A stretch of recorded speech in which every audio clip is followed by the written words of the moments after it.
자, 안녕하십니까. 지난 여러분들이 도면 작업을 그동안 많이 하셨고요. 도면에서 점수가 50점, 수목감별 10점이었으면은 마지막으로 여러분들이 시험 볼 게 공부해야 될 게 바로 여기 있는 수목감별입니다. 즉, 저희가 여러분들이 8시 반까지 수험장에 입시를 하시면은 그 시간부터 해가지고 평면도, 단면도, 조경, 설계를 2시간 반 동안 하시고요. 10분 쉬었다가 이동을 해서 수목 감별을 10분 동안 보시고 다시 이동을 해가지고 시공을 보게 됩니다. 시공에서는 총 점수가 40점이 부여가 되고요. 문제는 아마도 2개의 유형이 나올 확률이 굉장히 크고요. 지금까지도 계속 2개의 유형이 나오고 있는데 이 두 형의 점수는 각각 배점은 20점, 20점입니다. 주의할 점은 뭐냐면 그거예요. 수험 채점관이 즉 감독관이기 때문에 그분들하고의 대화는 웬만하면 사절 하시고요. 중요한 거는 시험장에 따라서 환경, 요건이 다르기 때문에 예를 들어서 바특은 모래로 대체한다. 모르타르는 뭘로 대체한다. 이렇게 꼭 시험을 보기 전에 구두로 시험에 대한 주의사항을 이야기를 해주기 때문에 그 이야기를 잘 듣고 어떻게 시공을 해야 되는지를 여러분들께서는 꼭 확인을 하셔야 됩니다. 즉 뭐냐면은 남들은 거기에 맞춰가지고 작업을 잘 하고 있는데 그거 제대로 못해가지고 가끔씩 헤매시는 분들이 계십니다. 여러분들은 꼭 무조건적으로 잘 할 수 있게끔 제가 부탁을 좀 드리겠고요. 좀 시험 장소가 어수선해도 꼭 여러분들은 감독관, 채점관의 이야기를 잘 듣고 시험을 치면 될 것 같습니다. 해서 오늘 수업은 제가 이 자리에서는 이론에 대한 잠깐 설명을 해줄 거고요. 다시 야외 실습장을 가서 어떻게 실질적인 시공을 해야 되는지를 따로 말씀을 드릴 겁니다. 즉 시공을 할 때 너무나 혼란스러워 가지고 조용하고 또는 목소리가 안 들릴 경우가 있기 때문에 일단은 전반적인 흐름에 대해서는 이론을 한번 쭉 잡아드리고 그 뒤에는 동영상 강의 중에서 실기 작업형 내용이 계속 붙여가지고 올라갈 거니까는 그 부분을 좀 참고해 주시면 될 것 같습니다. 일단은 첫 번째 문제부터 진행을 하도록 하겠습니다. 첫 번째는 뭐냐면은 교목 식재 작업입니다. 교목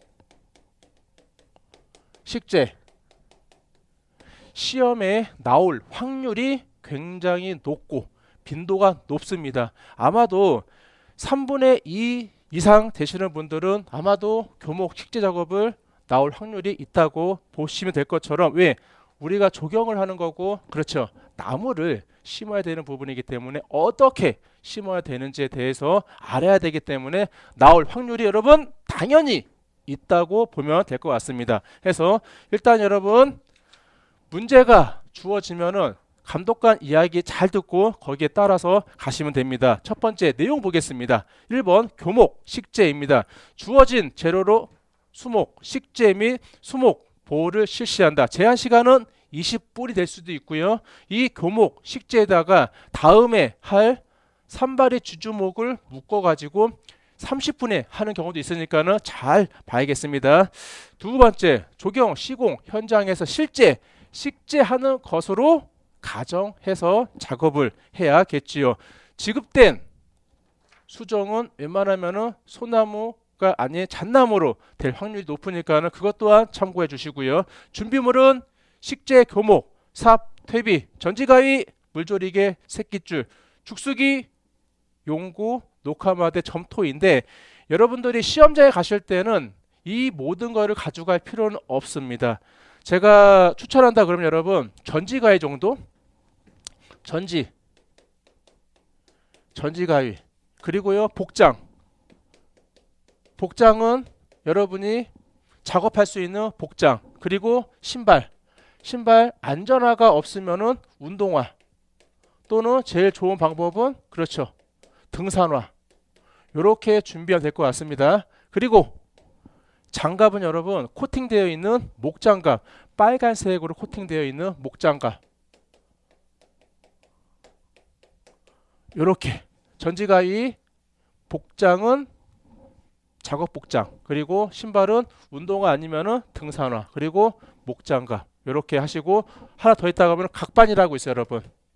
제가 이따가 실기할 때 작업할 때 보여드리겠지만은 발목에다가 대주는 각반이 있거든요. 요런 거만 이렇게 좀 준비하시면 될 것 같고요. 또 추가로 한다면은 고무망치.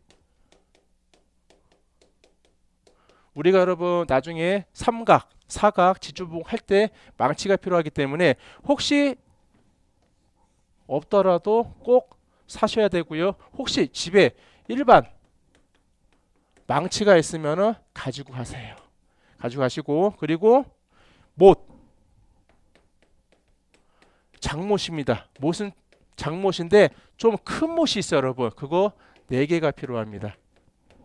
그리고요, 노끈도 한 5m짜리가 필요합니다. 즉 뭐냐면 나중에 우리가 포장을 할 때 구획을 짜야 되기 때문에 이게 꼭 필요하겠죠. 그리고 강목. 여러분이 이론 때 배웠던 강목 있죠? 요거 한 30cm. 일단은 이렇게 하나 적어 놓으시고요. 제가 이따가 하나하나 이제 작업을 할 때 여기에 대한 내용이 나올 수도 있고요. 안 나올 수도 있는데 대부분 제가 이걸 가지고 현장에서 작업을 할 거예요. 그렇기 때문에 이 정도는 꼭 복장하고 장비만큼은 준비하시면은 시험 보는데 아무런 문제가 없겠죠. 자, 그러면 들어가겠습니다, 여러분.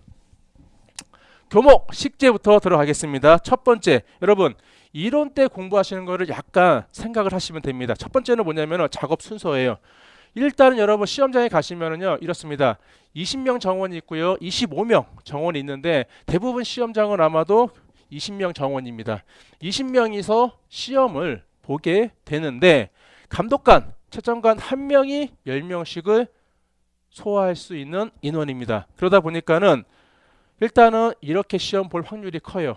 수험생들이 1번부터 20번까지 일렬로 쭉 서 있습니다. 서 있으면은 10명씩 체크를 하기 때문에 시험은 그냥 보는 게 아니라 절차에 따라 보기 때문에 잘 들으셔야 됩니다. 감독관이 이렇게 이야기합니다. 자, 지금부터 시험을 보게 되는데 지금부터 구덩이까지 파세요 라고 이야기하면은 여러분들은 구덩이까지만 파고 뒤에서 대기하고 있으면 됩니다. 감독관 이야기 잘 들으셔야 돼요. 그러면 첫 번째 뭐냐면은 첫 번째 구덩이를 팝니다. 그런데 여기서 여러분 구덩이를 그냥 파는 게 아니에요. 이론에 공부한 것처럼 원칙대로 파야 된다겠죠. 즉 뭐냐면은 이렇게 지면이 있습니다. 땅이 있겠죠, 여러분. 땅이 있는데 시험 보실 때 여러분 왼쪽이든 오른쪽이든 시험 볼 수 있는 용구는 다 있습니다. 스토로브 잣나무, 또 지주목, 그리고 고무바, 새끼줄, 녹화마대 다 있기 때문에 그거를 그대로 시험을 보시고 시험이 끝나면은 원위치 시켜놓고 퇴실하는 겁니다. 그러면은 자, 지면이 있으면은 땅이 있겠죠, 여러분. 그러면은 그냥 삽두고 파는 게 아니겠죠, 여러분. 그 옆에는 뭐가 있겠습니까, 여러분? 그렇죠. 오늘 우리가 시험 볼 수목이 있습니다. 이 수목을 그냥 보고 분을 크기만큼 파는 게 아니라 우리가 이런 공부한 것처럼 여러분 이 분의 크기의 1.5배, 이 높이도 1.5배예요. 1.5배씩 파야겠죠, 여러분. 여기서 여러분 줄자가 있으면은 줄자를 가지고 가시고요. 줄자가 없을 경우에는 삽을 이용합니다. 삽을 이용해서 뒤집어 가지고 대략 1.5배를 잰 다음에 여러분들은 이게 시험 볼 땅이라 그러면은 정중앙에 1.5배만큼 동그라미를 그려 놓습니다. 왜? 여기를 파야 되기 때문에. 그러면 그냥 파는 게 아니라 여러분들 10cm 정도는 이렇게 무언가를 파야 됩니다. 이게 뭐죠, 여러분? 그렇죠. 유기물층입니다. 이 유기물층을 여러분 삽으로 10cm만 살짝 파가지고 멀리 버리시면은 절대 안 됩니다. 왜? 나중에 우리 선생님들이 그 흙을 다시 가지고 와서 사용을 해야 하기 때문에 내가 가지고 올 수 있는 위치에 거기다가 요 표토 흙을 다 모아두습니다. 즉 뭐냐면은 여기에서 여기에 폭은 이 수목분의 1.5배입니다. 파고 내려갑니다. 여러분 이제부터 파고 쭉 내려갑니다. 내려가는 깊이도 여러분 그렇죠. 1.5배만큼 내려갑니다. 결론은 이렇게 흙을 다 구덩이를 팠습니다. 파고 그 다음에 가만히 있는 게 아니라 일단 여러분들은 이 밑바닥 있지 않습니까? 아마 이렇게 이야기할 거예요. 비료는 바특으로 대체한다고. 그러면 여러분들은 이 밑에다가 비료를 좀 깔아줍니다. 깔아줍니다.